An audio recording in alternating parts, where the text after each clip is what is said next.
Welcome to Blue Compass, where we're sharing best practices for optimizing your YouTube videos. Adding quality videos to YouTube is a powerful way that you can build visibility for your brand, but a lot of organizations out there miss out on views and engagement by not optimizing their videos properly in YouTube Studio. So today I have Kevin with me, one of the members of our digital marketing team who spends a lot of time in YouTube optimizing videos for our clients, ourselves. And we're going to ask a few questions today and figure out how you can be a little more effective when you do this. So Kevin, I thought I would start out, I guess, kind of the 101 question. Tell us about like a video title and description in YouTube. How important is that? And do you have any tips or tricks you found that make those more effective? Definitely. Arguably, probably the most important two aspects of your video. When it comes to SEO, we really harp on keyword research. Google's and YouTube algorithms, they're very much alike. And what they're trying to do is deliver the best possible result to a user based on what they type into the search bar. So without adding valuable keywords to those titles and descriptions, you're really hurting the discoverability of your videos and your YouTube channel as a whole. So we always start with keyword research. You can do this a couple of different ways to kind of get an idea of how your target audience might be searching for the topic or the content that you're posting on YouTube. Some things I like to do is just get into the YouTube platform and start typing in things related to that topic, see what some of those secondary, third, fourth searches that show up are, and kind of go off of those. Those just give you an idea of what the general public is already searching around that topic. And then from there, you can refine. You can use keyword research tools. We utilize SEO ranking a lot. Google Trends is another one that Google Trends is a great free tool that you can use as well. So very convenient. So when it comes to keywords, we always say include your most primary, important, I guess, keyword in the title, and then try to work about 2 or 3 or 4 of them throughout the description. So keywords is the number one tip for sure when it comes to writing effective titles and descriptions that are going to help your video be discovered by your target audience. And then the second big thing is just following the right character counts. A lot of times platforms give their own character limits, but we kind of find that through testing and things like that, the full, I guess, character limit doesn't necessarily show in search results. So sometimes the character limit is actually shorter than what that platform offers. So when it comes to YouTube, we always say try to keep your title within 70 characters or shorter. This is essentially just going to ensure the full title shows in search results. And then for the description, you have room for about, I think, 5,000 characters. You can go ahead and like write out. Blog. Yeah, it's a little too much there. So we always say try to keep it under 160 because that's what's going to show for sure. And then, of course, 160 isn't a lot of room. So backing up what you include in that 160 with more content in your description is just another way to add more SEO value throughout the full description. But the first 160 characters include the most important information, any links you want users to see. Anything outside of that, a user will have to click the ... more button to see the rest of it. So I like what you're saying about that description because, yes, that first part of the description is the most important because in Google search results or YouTube search results, or even if you're watching the video itself, that's what people see. And if they click more, then they can see more.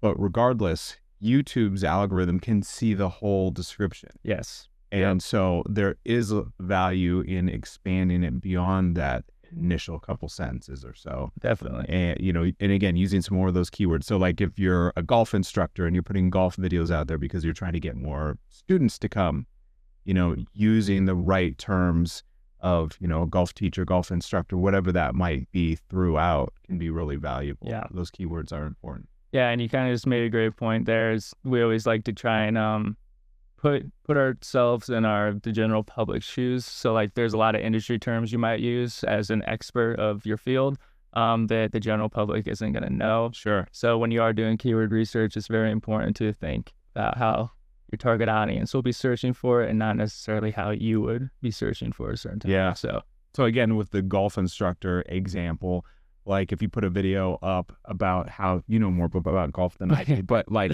how to, use this certain type of club, or how to avoid a slice or a hook or something like that. Or if you use terms that maybe are a little too technical and your audience is like 101 people who have never swung a golf club before, then maybe you're using terms that are a little out of their league.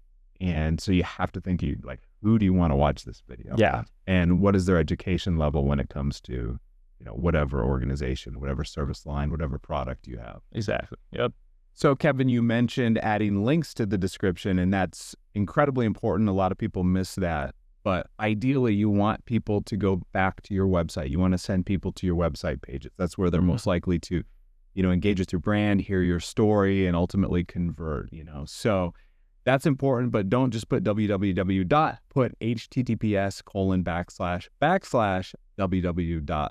Because if you do that, then it will actually be hyperlinked. It'll be blue. It'll be underlined. If you omit that HTTPS, then it will not be. Yep. And someone would have to copy and paste it. So, and a lot of YouTube channels will also, you can actually go into the customizations, into the settings, and you can set by default, like every video that you create, the description will include that link, and the description will include, your X profile and your LinkedIn and all your social media and things like that. So you can do that.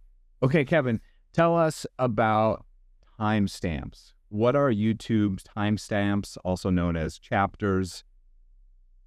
How does that affect a video, and should you add it to every video? I'll start by saying, no, you should not add it to every video. I'll talk about that a little bit later, but definitely very valuable. They can add a lot of SEO value and improve your user experience as well. And it's kind of like what we talked about in the last section. The whole point of SEO is you're trying to satisfy users, but at the same time, there's a Google side of things, the technical side of things, things that are happening in the background that users might not see, that you have to pay attention to. What chapters are, or timestamps, are chapters to your YouTube video, and each of those chapters kind of acts as its own individual clip on the Google or YouTube algorithm side of things. Each of those chapters can have its own unique keyword. It has its own unique URL that can be shared individually, again, as a shorter clip. Yeah, and they are a good way to tell YouTube and Google what the video is all about. Yeah. And it's really easy to do too. So in the description, as you can see here, all you have to do is put, the 0:00 to start off, and then continue to do that. And you just simply write a real brief description of what each part of the video is about. And again, Google or YouTube can pick that up, and it can actually add a little SEO value and make your video show up for some of those key terms that you see throughout that chapter. So it's a great way to get more of those keywords in, more of those words that you want to rank for. You want to be descriptive. You want to write exactly what that section of the video is about, but also think about putting those right keywords in there. Yeah, definitely. And some best practices for the timestamps is you have to fit it within 30 characters. So adding your keywords is very valuable. Feel free to make them your own. You can slightly alter them, things like that. But keeping them within that 30 characters is important, because when a user is hovering their mouse over the time bar to your video, that's where the timestamp titles start to show up for them. Yep. And if it's too long, it's going to get cut off. They're not going to be able to see that whole title. They might not know what that entire chapter of your video is about. Additionally, YouTube's timestamps, I mentioned earlier that they're kind of like their own individual clips. They can actually show up in Google search results in this way as well. So if you have kind of a broader video that's about a bunch of, smaller topics, and a user is searching specifically for one of those smaller topics, that individual timestamp or chapter can show up in Google search results as its own clip. So you're not just giving that video one chance to show up in search results, you're giving all of those chapters chances to show up in SERPs, which is, again, really increases the likelihood of you being seen, you being discovered, someone maybe clicking to the rest of your channel. So Definitely a very valuable tool. Some other just best practices for implementing. Drew mentioned you have to start with the 0000 colon in between timestamp. We usually make that intro or whatever the title of your video is. And then you have to have at least 3 chapters from there, and each have to be at least 10 seconds apart. So that's how you can make those function properly. If you don't follow those, Google might not recognize them. Mm-hmm. And I would say don't put timestamps on short videos that are really only about one thing. Yeah. You don't want to try to game the system. Yeah, we usually say like 2 minutes or longer might be a good chance to add those timestamps. Anything shorter, it's hard to fit 3 in there that makes sense to a user or in general. So, okay, Kevin, tell us about thumbnails. So a thumbnail is that image that we all see on YouTube when we search. Yes. How important is the thumbnail, and what are some best practices to make a real good thumbnail that entices? The thumbnail is the visual representation of your video. So yeah, I think it's pretty important. It's what's going to catch the eye of users who are surfing YouTube. Additionally, there's benefits to thumbnails. You can make them branded, which is a great way to just kind of build your brand recognition. You know, if you have a branded layout over all of your thumbnail video images throughout your videos, throughout your channel, the more users are seeing those, they're going to start to kind of pick up on it and recognize this is from X company.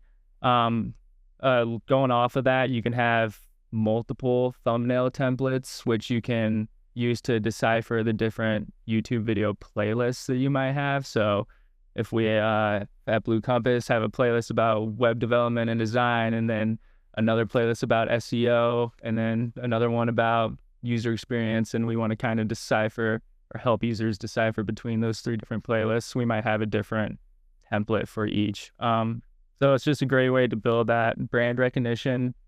You can also add text overlay to thumbnails. And again, that text can include keywords that Google will recognize. So you can add SEO value directly within those thumbnail images. And then it's a great opportunity to showcase real people at your company, including the faces of your employees doing something, that's just another great way to, I guess, entice users to click on that video. It's something they can relate to. They like to see, real people interact with the real people. So yeah, just a couple ways you can take advantage of thumbnail images rather than just slapping something in there and calling it good. That's a great example. Like a real person's face. Like faces almost always seem to do better on images when it comes to people, looking at them, clicking, engaging with them. But you're right. And we see this across websites and social media and YouTube, like get a real person. Yeah. Not a stock photo. On my personal YouTube channel, I posted a couple videos a couple weeks ago, and one of them, it wasn't very clear. It was a picture of Jeff, our VP of development, when he walked in on a red carpet for his 10-year anniversary. I remember that. Yeah. And it wasn't the best photo, but I still thought like, this is kind of good. It's kind of interesting. And it was just his back and he was just walking on it. And it wasn't very clear. It was just a quick screenshot from the video itself. And then another video I did, I used AI to make the thumbnail. And this was a video about, it was about company culture, but it was basically about how kindergartners did better than CEOs in building spaghetti towers. Yeah. And so I had AI make an image of a CEO and a kindergartner making a spaghetti tower, which looked really cool. And of course, it's only one factor, but the video, the thumbnail with the low quality image, but that was real, got a lot more clicks. And I think one of the reasons that happened is people see that, and there's so many like perfect images out there today, whether it's a stock photo or an AI photo. When you see a photo that doesn't look perfect, you think, okay, that's authentic. That's a real person. Like, I'm interested in that. Yeah. And it seems like they usually do better. And authenticity, that's something from a Google side of things. Again, they're trying to deliver the best result to a user. So they're trying to find information or visual content that's real and authentic, that's not fake, that's not going to mislead a user or misguide them. So Yeah, it plays right into that for the Google side of things as well. Yeah. Yeah. Yeah. And then, yeah, I also like what you said about adding maybe a couple words or so. We usually do that on our thumbnails. It Yeah. seems to make them do just a little bit better. Just something that bold, different, interesting, usually bolder colors, Yeah. that sort of thing is really important to do. Definitely. What about end screens, Kevin? Yeah. What about, the very end of a YouTube video, you can set up what are called end screens. How do you do that? How important is that? Yeah, again, this is one of those elements that a lot of people forget about or kind of just set up and leave it. They don't truly take advantage of it. But the end screen is essentially what shows up in the last 5 to 20 seconds of a YouTube video. And it's just a great opportunity to guide users to the next thing, whether it's your website or another video on your channel. You can include up to 4 elements on your end screen. So you can have different URLs, you can have different featured videos, Subscribe buttons. button. It's a good opportunity for you to be delivering some kind of outro message while those things are showing to kind of wrap up the video in a nice way. So, and one of the reasons we really like this is the best signal that you can send YouTube is someone watching your entire video and then going to another video that you feature. The watch duration, the view duration is so important. That's one of the most important signals that you can send YouTube and Google, because if they see that people are watching most of, if not all of your video, it's a great sign that, other people are going to enjoy this as well. So the odds that you rank a bit higher within Google or within YouTube are better. So yeah, enticing people to click on more of your videos throughout or at the end is really powerful. Great point. Another thing I thought of, Kevin, is, in the lower right-hand corner of your video, one of the things you can do in the settings is set your a little image of your icon, and people can click that and subscribe at any time during the video. And it's not very invasive. It's just in the lower corner. You can see it on this video now, but we suggest turning that on throughout the entirety of the video. By default on YouTube, it is not, but it's always great to give viewers an opportunity to subscribe. And speaking of which, we encourage you to subscribe to our channel if this was helpful for you. We share a lot of videos like this, not just on YouTube, but also like on SEO, on your website and social media, how you can be more effective in your marketing. And if we can give you a hand with any of these things, don't hesitate to reach out to us. Thanks, and we'll talk to you next time.